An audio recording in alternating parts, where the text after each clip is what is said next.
Western railway Vadodara યુનિટના LCB Surat બ્રાન્ચને તેમના કર્મચારીઓને એક માહિતી મળેલી, જે આધારે એર્નાકુલમ એક્સપ્રેસમાં દિલ્હી બાજુથી સુરત આવતી ટ્રેનમાં અમુક ઇસમો કંઈક ગેરકાયદેસર નશીલો પદાર્થ લઈને સાથે આવી રહ્યા છે તેવી માહિતી મળેલી, જે આધારે સ્ટાફના કર્મચારીઓએ ટ્રેન ચેક કરતા આવતા હતા અને જે બાતમી મુજબના જે ઇસમો છે એ મળી આવેલ હતા, જેમને ચેક કરીને તેમની પાસેથી શંકાસ્પદ ચીજ વસ્તુ મળી આવેલ, જેથી તેમને સુરત રેલવે સ્ટેશન પર ઉતારવામાં આવેલ હતા અને ઉતારીને એફએસએલ અધિકારીની હાજરીમાં તેમની પાસેથી મળી આવેલ માદક પદાર્થની ચકાસણી કરતા તે ચરસ હોવાનું જણાઈ આવેલ, જે ચરસનો જથ્થો 923 ગ્રામ નો મળી આવેલ, જેની કિંમત આશરે 2,30,000 રૂપિયા થાય છે. જે આધારે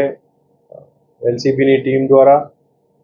સુરત રેલવે પોલીસ સ્ટેશનમાં એનડીપીએસ એક્ટ હેઠળનો ગુનો દાખલ કરવામાં આવેલ છે અને તેની તપાસ હાથ ધરવામાં આવેલી છે. આ ત્રણે ત્રણ આરોપીઓ જે પકડાયા છે તેમની આજરોજ નામદાર કોર્ટમાં રજૂ કરીને રિમાન્ડ લેવામાં આવેલ છે, જેના 3 દિવસના રિમાન્ડ મંજૂર થયા છે અને તેમની આગળ ડીપમાં તપાસ પૂછપરછ કરીને આગળની કાર્યવાહી કરવામાં આવી રહી છે. આ જે ત્રણેય આરોપીઓ છે એ ફરવા માટે પ્રથમ દિલ્હી જઈને પછી ત્યાંથી વૈષ્ણોદેવી ગયે અને ત્યાંથી વૈષ્ણોદેવીથી મનાલી આવેલા અને મનાલી બજારમાં આ લોકોએ આ જથ્થો કોઈ ઇસમ પાસેથી ખરીદેલ છે અને એ લોકો આજે આવનાર હોળી ધૂળેટીનો તહેવાર છે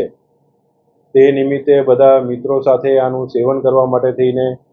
લઈ આવ્યા છે તેવું તેમને પ્રાથમિક પૂછપરછમાં જણાવેલ છે. તેમ છતાં હજી ડીપમાં એમની પૂછપરછ કરીને કોની પાસેથી લાયા છે ખરેખર અને ખરેખર આનો ઉપયોગ ક્યાં અને કેવી રીતે કરવાના હતા, કે કોઈને વેચવાના હતા કે કોઈક આમાં વેપાર ધંધામાં ઉપયોગ કરવાના હતા, આ કાયમ આવી ટેવવાળા છે, તે બધા પાસાઓ અમે ચકાસી રહ્યા છે. ભૂતકાળમાં અત્યાર સુધી એ લોકો આવા કોઈ ગુનામાં પકડાયા હોય તેવી જાણકારી અત્યાર સુધી મળી નથી, પરંતુ તેમ છતાં મહારાષ્ટ્ર રાજ્યમાં પકડાયા હોય કાં તો બીજા અન્ય કોઈ રાજ્યમાં પકડાયા હશે તો તેની અમે કાર્યવાહી કરીને તપાસ કરી રહ્યા છીએ.